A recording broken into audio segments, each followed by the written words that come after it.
حضرت حکیم الاسلام حضرت قاری محمد طیب صاحب رحمہ اللہ نے ان کا ایک مکالمہ ہوا تھا افریقہ کے سفر کے دوران ایک یہودی سے. حضرت فرماتے ہیں ہم عمرے کے لیے آنا تھا. حکیم الاسلام قاری محمد طیب صاحب محتمم میں دارالعلوم دیوبند. تو ہم نے ایک بیگ بنوانا تھا احرام کا. تو ہمارے دوست افریقہ میں ایک فیکٹری میں لے گئے. اس کا مالک ایک عرب پتی یہودی تھا. کہتے ہم احرام کا بیگ پسند کر رہے تھے تو بیلٹ چھوٹا تھا. تو انہوں نے کہا جی میں ابھی بنوا دیتا ہوں, آپ اس وقت تک تشریف رکھیں.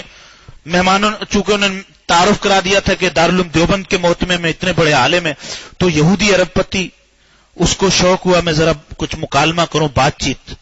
تو آپس میں گپ شپ کے دوران اس نے حضرت حکیم الاسلام سے کہا جی کچھ مذہب کے بارے میں بتائیے. حضرت نے فرمایا بھائی اس کے بارے میں کیا گفتگو کرنی ہے, آپ کا اپنا مذہب ہے, لکم دینکم ولی دین, ہمارا اپنا مذہب ہے. اس سے کہا نہیں جی پھر بھی کچھ تو بتائیے. میں مختصر کہہ رہا ہوں, بڑا مزیدار واقعہ. حضرت نے کہا کہ بس اس میں یہ کہہ سکتا ہوں اگر آپ برا نہ مانیں تو ہمارے اور آپ کے مذہب میں فرق یہ ہے کہ آپ ہمارے دشمن ہیں, ہم آپ کے دوست ہیں. آپ ہمارے دشمن ہیں, ہم آپ کے. اور کہ یہ کیا بات ہو گئی؟ انہوں نے کہا اصل میں حقیقت بھی یہی ہے, ہم آپ کے دوست اس لیے کہ آپ کے پیغمبر حضرت موسیٰ علیہ السلام وہ ہمارے بھی پیغمبر, ہمارا ایمان اس وقت تک مکمل نہیں ہو سکتا جب تک حضرت موسیٰ علیہ السلام پہ ایمان نہ لائے, مومن ہی نہیں ہو سکتا. اور کوئی ادنا بھی گستاخی حضرت موسیٰ علیہ السلام کی شان میں کرے وہ دائرہ اسلام سے خارج ہو جائے گا.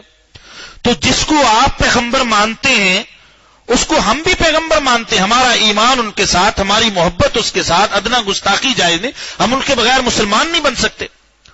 اور آپ اس وقت تک یہودی نہیں بن سکتے جب تک ہمارے پیغمبر حضرت سیدنا محمد رسول اللہ صلی اللہ علیہ وسلم کی تکذیب نہ کریں, جب تک جھٹلائیں نہ, ہم جب تک تصدیق نہ کریں آپ کے پیغمبر کی مومن نہیں ہو سکتے, اور آپ جب تک تکذیب نہ کریں اس وقت تک یہودی نہیں بن سکتے.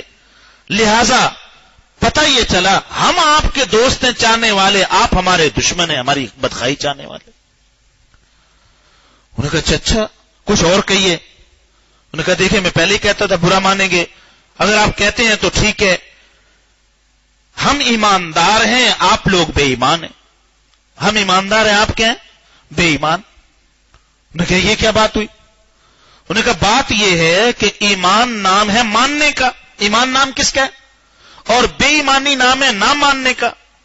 آپ کے جو پیغمبر ہیں حضرت موسیٰ علیہ السلام ہم مانتے ہیں, حضرت عیسیٰ علیہ السلام ہم مانتے ہیں, تو ہم تو مان کر مسلمان, اس لیے ہم تو ہیں ایماندار. ہم کیا ہیں؟ کیونکہ ایمان نام ہے, ہم جس کو مانیں گے کیونکہ مان رہے ہیں لہذا ایماندار. اور آپ لوگ جب تک حضرت عیسیٰ علیہ السلام کو نہ مانے اور حضرت محمد رسول اللہ صلی اللہ علیہ وسلم کو نہ مانے اس وقت تک مومن. تو اس کا مطلب یہ ہے کہ ہم ہیں ایماندار اور آپ کیا ہیں؟ بے ایمان. کیونکہ ہم ماننے والے, آپ کیا ہیں؟ نہ ماننے والے. اب اس کے چہرہ بدلنا شروع ہوا, یہ کیا بات ہوگی؟ پھر کہنے لگے کچھ اور بھی تفصیل بیان کریں. انہوں نے کہا بھائی آپ ناراض ہو جائیں گے اگر میں اور کچھ بیان کروں گا, تو لہذا اور آپ نہ کروائیں. نہیں جی کچھ اور بیان فرما دیں. حضرت نے فرمایا تمہارے اندر عداوت بھری ہوئی, ہمارے اندر دوستی بھری ہوئی, محبت بھری ہوئی.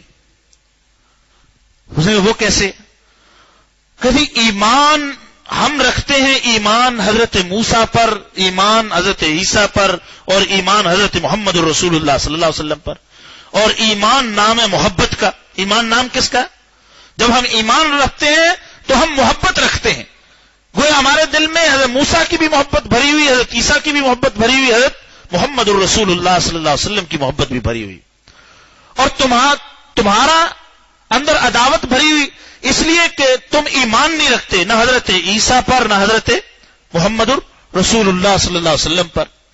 تو گویا تم اس وقت یہودی نہیں بن سکتے جب تک کہ عداوت نہ کرو حضرت محمد الرسول اللہ صلی اللہ علیہ وسلم سے, حضرت عیسیٰ سے.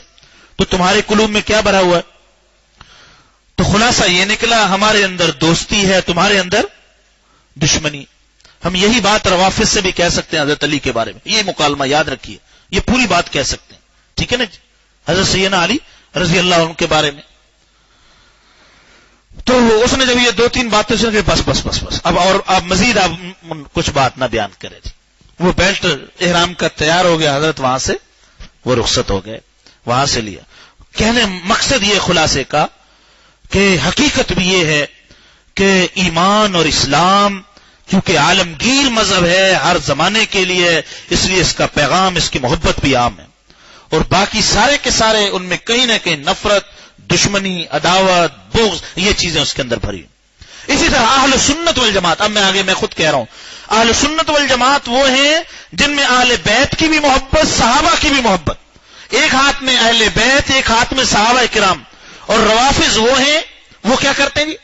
وہ اس وقت تک روافض نہیں بن سکتے جب تک کہ حب علی کے دعوے میں صحابہ کے بارے میں ان کے دلوں میں بغض بھرا ہوا نہ.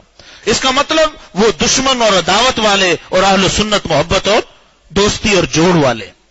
اسی طرح خوارج کو لے لی، خوارج اس وقت تک خوارج نہیں ہو سکتے جب تک کہ اہل بیت کی حضرت علی رضی اللہ عنہ کا بغض ان کے دل میں موجود نہ ہو.